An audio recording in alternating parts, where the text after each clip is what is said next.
I'm Robin Wilson. I teach at the University of Illinois. I started as an academic, as a family law person, came to this issue of religious liberty really through a 2008 book with Doug Laycock, who was our honoree at lunch, about same-sex marriage and religious liberty. And then with Laycock, Garnett, Tom Berg, and some others, worked in the voluntary same-sex marriage states, those that enacted same-sex marriage legislatively, to make sure that there were appropriate religious liberty protections in those laws, because there are real issues, and I'll try to show you some of that in a minute. And then after that, had the privilege of spending time with the Utah legislature, helping them to enact the Utah Compromise. So I want to say before I get into that, thank you to Director Smith for having me, Professor Shea for moderating. He's a really interesting guy. Ask him about Senator Frank Church at lunch. Christy, I don't see Christy, but she has done an amazing job organizing this conference and thinking of every last detail, including the basket of chocolate, so please have me back at any point. Now, everybody you've already talked about, everybody here's talked about Kim Davis. Y'all recognize Kim Davis and her mugshot? And so Kim Davis, you know, basically shut down marriage to everyone in a part of Kentucky because she felt that same-sex marriage conflicts with God's definition of marriage. And that continued for 10 weeks until Judge David Bunning tossed her in jail and broke that impasse. And he told her deputies he tossed them in jail too, including her son, if they didn't perform these marriages. Now, I want to be clear. I think nobody can be a choke point on the path to marriage, period, full stop, because the court has spoken. But I also believe that even though she is the worst poster child for religious freedom that anybody could possibly have, I believe that people like Davis should be left in their jobs if we can create a system that gives all people, gay or straight, black, white, purple, red, I don't care, seamless access to marriage on the same basis as everyone else. In fact, I think we don't want to force them to resign, like get with this program and resign the way that Fred said. We want to restructure the law so that outcome becomes completely unnecessary. And Utah did exactly that. It tapped willing clerks for the first time in state law to perform marriages. And if they couldn't do it, the clerk, the town clerk elected for a county, could authorize anybody in the community who was an authorized delegate and willing to perform marriages for everybody on exactly the same basis to do so. Now, they created a duty for the first time in state law because, as Richard said, everybody has to have access to marriage. That's just true. But it is not true that this has to come at the expense of individual religious believers, like the Bakers we've been talking about. So there are 2 clerks' offices in Utah that have used what I call the Utah clerk bypass. It is not an exemption. It is a structure around collisions. Does anybody know which of those counties are? Know the names of those people? Seen a mugshot of anybody? No, because it worked. And that's exactly the point. Now, everyone in Utah has the same access to marriage. Nobody's harmed. That seems to me the nirvana point. Now, some people would say, Adam Liptak said this at my law school, that Kim Davis was basically an outlier, that everyone, post Obergefell is just going to kind of get over it, and the whole problem is going to go away. Well, these people didn't get over it. These people actually struggle with whether they can comply with their faith and comply with their law. I'll suggest that I think the problem is the law. Now, most famously, we had Roy Moore, who shut down marriage only to gay folks in Alabama. Then he got bounced from his job. Now, the state cannot close marriage only to some. It cannot, as Richard said, pick and choose. But Utah has shown that it is possible to achieve fairness for all, in this instance, to marriage officials, to leave them in their jobs without harming gay couples, or without inviting what I call moments of ugliness, like when Kim Davis humiliated that gay couple by causing them to wait for days in front of her desk. That's not right, and we should not be willing to tolerate that either. Now, the basic insight, I think, of the Utah Compromise was to, and this stuff has happened in a lot of other places, and I think there are ways in which you can balance these things so that nobody has to get fired.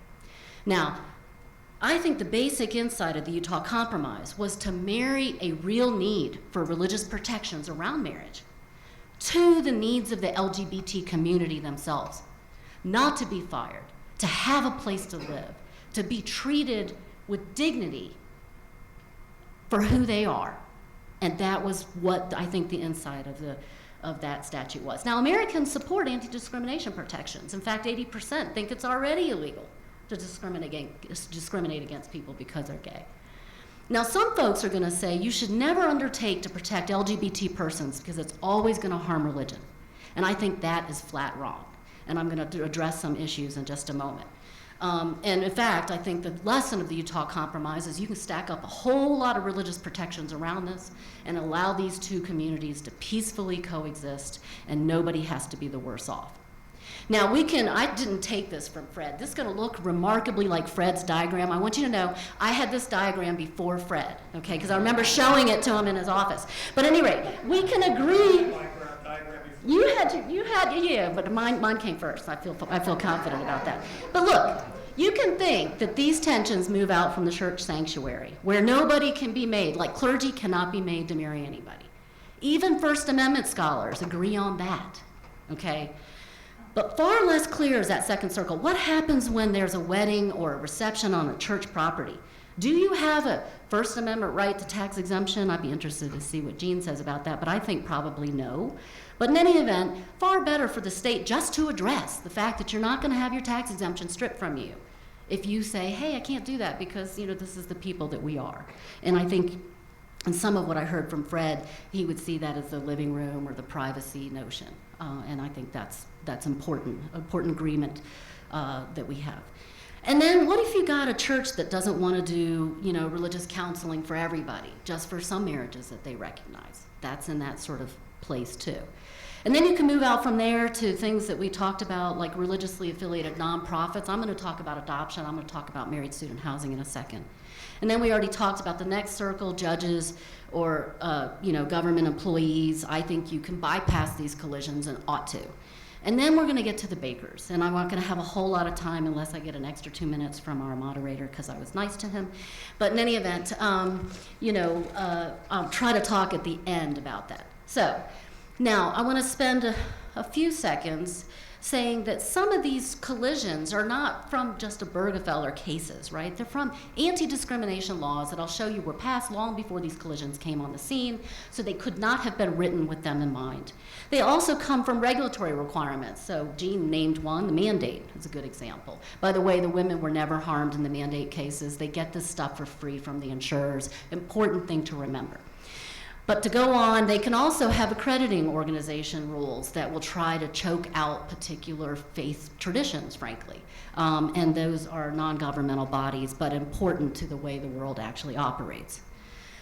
Okay, so what happens in Obergefell? Well, Justice Kennedy punts on all of this. He says, well, you have the right to believe and to teach. Well, everybody in this room knows that it's more than belief or teach.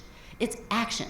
How do you live in the world consonant with your faith in a way that's important? And he gets pushed back on that all through, the oral argument and the dissent.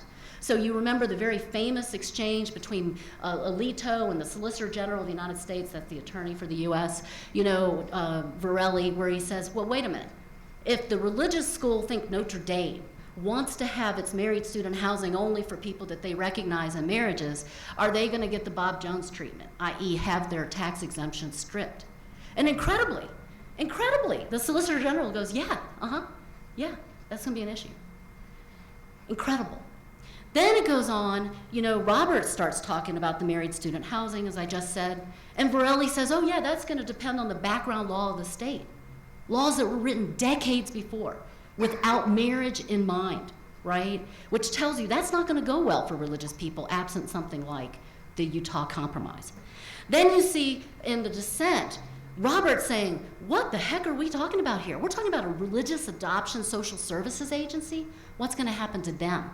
This came up only 2 weeks ago in Georgia, and I'll send you an op-ed I did about it if you're interested. But in any event, so the IRS sort of tries to tamp that down afterwards in a way that's really not the right approach. They say, oh, if we get around to dealing with tax exemption, we'll give you notice and opportunity. Well, that doesn't tell me that it's not going to happen, right? Quite the contrary. And there is a basis for believing that your tax exemption might be stripped, okay? So this is the Ocean Grove Ministry. It was a Methodist affiliated group, owns this beautiful space on the Jersey Boardwalk where it had let a lot of people for a fee who weren't Methodist get married there. And then what do you think happens when the two lesbian couples show up? Oop, pull up the ladder. No, thank you. They get sued. They're found to discriminate New Jersey's to violate, New Jersey's anti-discrimination law.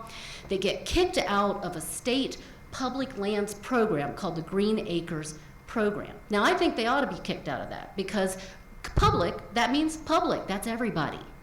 But the really bellwether moment was when the local taxing authorities stripped them of their taxes, their exemption from ad valorem taxes. Now, some of us are old enough to be homeowners here. That's that big check that you have to write every year for your house. Stripped them of that. Now, in part, and this is a story that doesn't get told enough, this was Methodist Ministry's own fault. They had tied their own exemption from ad valorem taxes to the Green Acres program. And when they went back and asked as a religious nonprofit, hey, don't tax us, it was reinstated.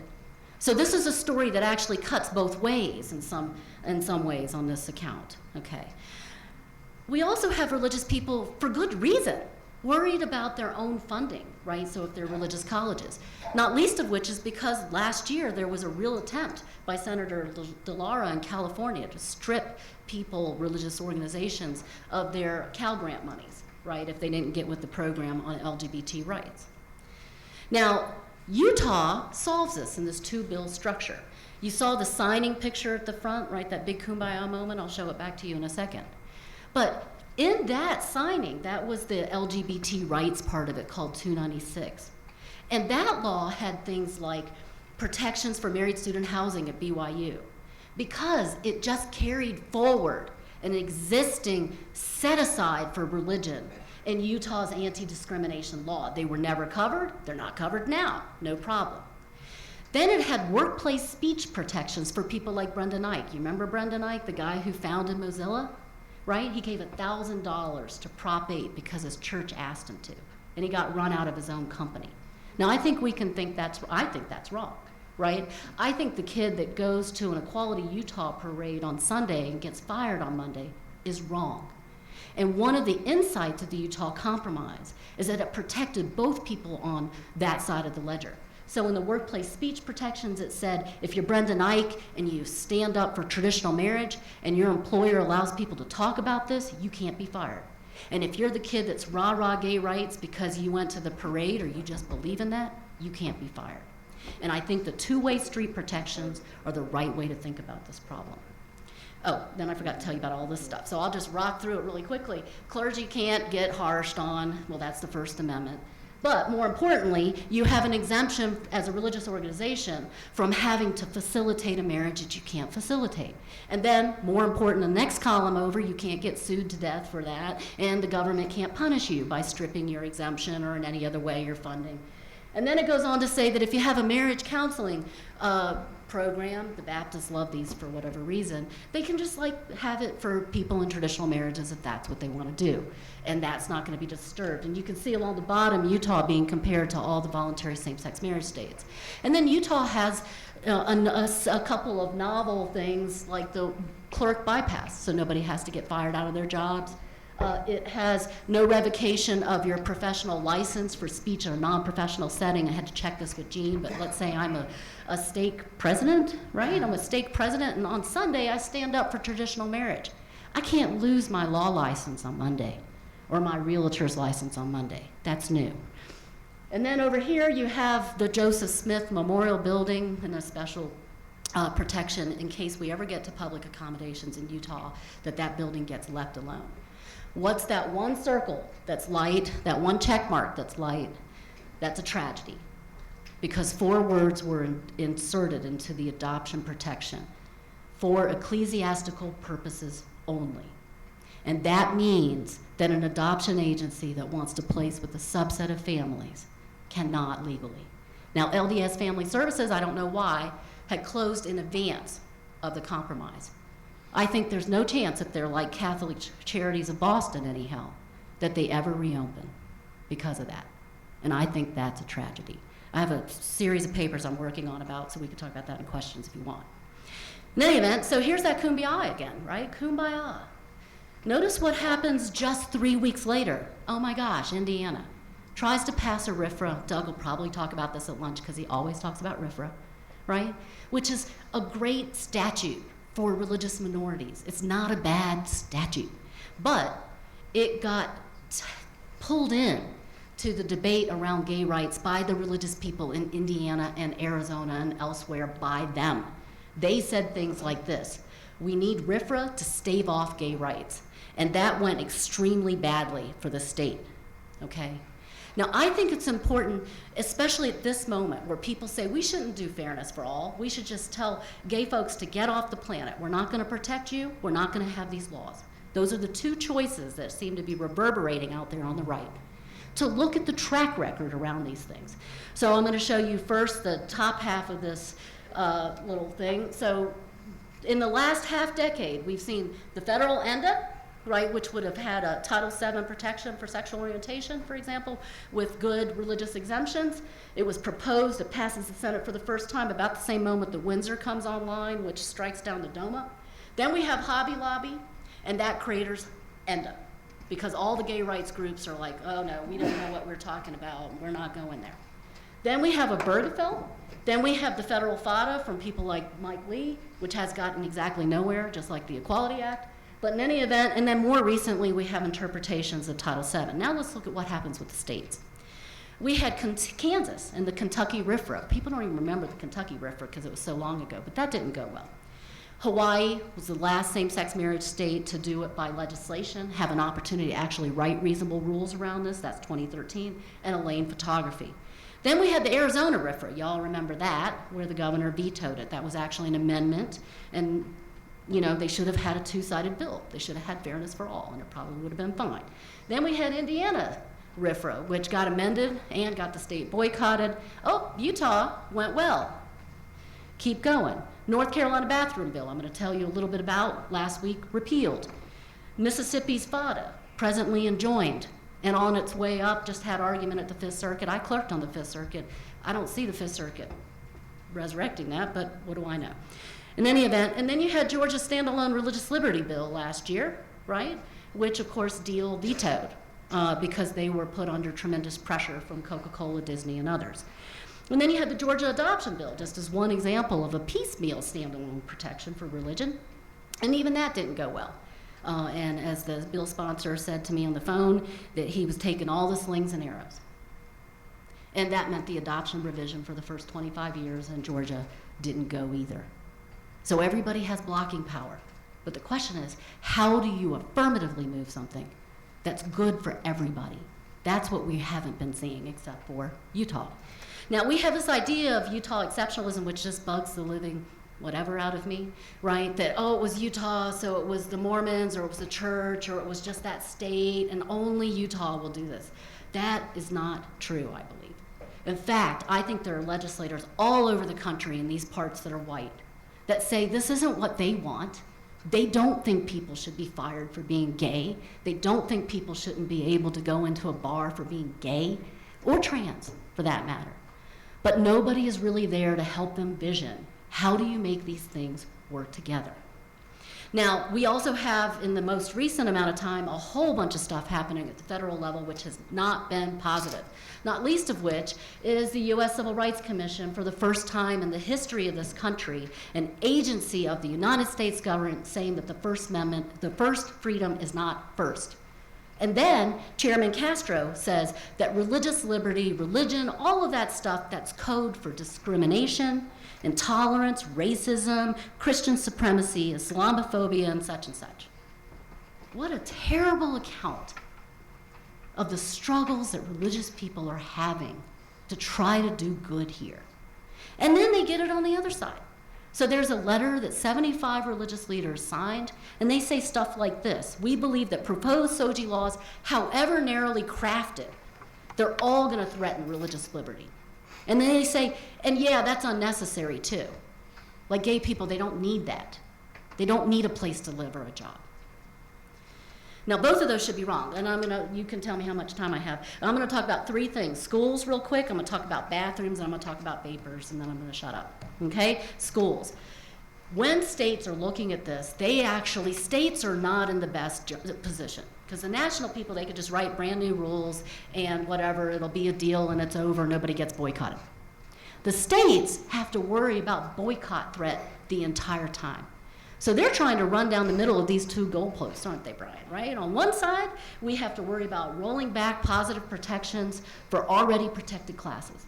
On the other side, you're told you can't treat gay people differently than black people. I think that's also true, by the way. All those protected classes have to be treated the same. So how are you going to make this work? Well, it gets hard, so I'm going to give you a couple of case examples. Here's Ohio, where I spent a lot of time in the last year. They got 765 religious schools in Ohio. A whole ton of them are Catholic. Well, if you are going to have fairness for all, if you're going to have an anti-discrimination law in Ohio, it has to allow these schools to exist. If it doesn't, there won't be protections for gay people, period. That's it. That's just a reality, at least at this moment. So then you have to go look at the state law. And you know, the whole idea is you're just going to drop a SOGI up here where you already say you can't discriminate against people for being in the military or national origin or race. And then you got to look down here. They've got a Title VII exemption, actually, that Bill Hayes got put in there a few years ago. But query whether it's actually going to allow those religious schools to live by their faith convictions or to have religious tenets for conduct codes for their employees. And if it doesn't, you are going to have a standstill. Now, that's probably the most forgiving of the state laws in the states that I'm working in. A lot of them read like this one. Well, you know, you'll be outside of the anti-discrimination statute like you are in Utah if you're religious. But, oops, not if you take any money. Well, they all take money. Not necessarily for themselves, by the way. They take school lunch money. School lunch money, I think, is for the kid, not for the school. But it is a government appropriation, which means that something has to give in these states in order for people to peacefully coexist. Now, I'll spend a second on the bathrooms. So the bathroom, I have a new paper called The Nonsense About Bathrooms, so you can figure out where I come out. But in any event, the Colorado governor signed the very last sexual orientation, gender identity, full-on public accommodations, housing, hiring law in the United States in 2007. And he got met afterwards from Focus on the Family with the claim that sexual predators would be in bathrooms now. That's what was said. Now, we know that the same claim took down the Houston Hero in 2015. It gave us HB 2 in North Carolina, which was a bathroom of your birth law, also squashed Charlotte's municipal sexual orientation gender identity law. That cost them $3.65 billion. That's real. I have a house in North Carolina. My neighbor runs a department, had to fire 3 people because he works at a public college because of this. And it was repealed last week, thankfully, okay? Now, the most important point is that narrative has stopped SOGI laws in the United States, right there, full stop. Now, we do have some states that already have pre-existing sexual orientation bans. They've added gender identity, but we have had no full-on sexual orientation, gender identity, state law in America since that started. I'm going to spend just a second. And by the way, it's being deployed, the bathroom tag, to take down housing bills, hiring bills, and public accommodations bills. So in other words, it's being used to stop everything, even the kind of things that happened in Utah. Now, there's a whole bunch, notwithstanding North Carolina just getting the bejesus kicked out of it, everybody has decided to introduce bills along the South and some other places like Minnesota to do exactly this, which is mind-boggling, actually. But in any event, I do want to spend a second on the safety claim. Okay, so the best account of safety actually comes from the 2 affidavits filed with North Carolina's litigation. And one of them's from a sheriff and the other's from an FBI agent. So I just started diagramming, like, their claim. And they both say that there's not a single case in America of a trans person victimizing anybody. The claim is that sexual predators, men who prey on children, are going to go in these bathrooms and do that, like in the girls' bathroom, okay? And so they say, well, you know, people who are victimized are worried about being labeled as bigots by complaining. And they're not going to know that they were really victimized. And so you have to have this whole parade of horribles to follow for there really to be any impact on safety whatsoever. So we can test it, actually, in a recent case that happened in the Target, Idaho. So here's the guy, a trans woman in the Target, Idaho, who went into a stall and was changing. And there was a gal in the one next to her, and then she reaches over the stall, look up, reaches over the stall and takes a picture of the person in the next stall. Well, guess what? That gal understood that's a felony in Idaho. She reported it, her mother reported it, and that's the reason we have that mugshot right there. They were not so afraid that they would not report that, right? And yet the whole claim about safety is that ordinary people will be afraid or not know. They're not going to know. How dumb is that? How did I get in this picture? I don't know. Okay, so anyway, I will say one last word on bakers and then I'll stop. So look, this is the same narrative. We do Westlaw searches, my research assistants do. And the same thing happened with bakers around sexual orientation and gender identity. And it all pretty much kicks up at Elaine Photography. And then that and then these fines are just amazing, right?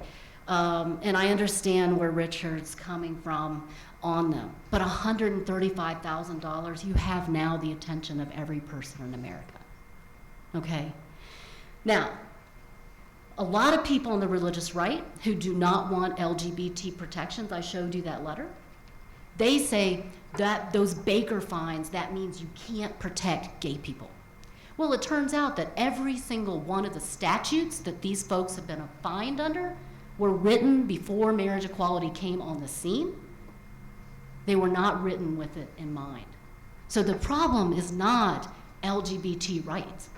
The problem is unnuanced laws that did not consciously do the hard work of trying to find a way for gay people and religious people to coexist.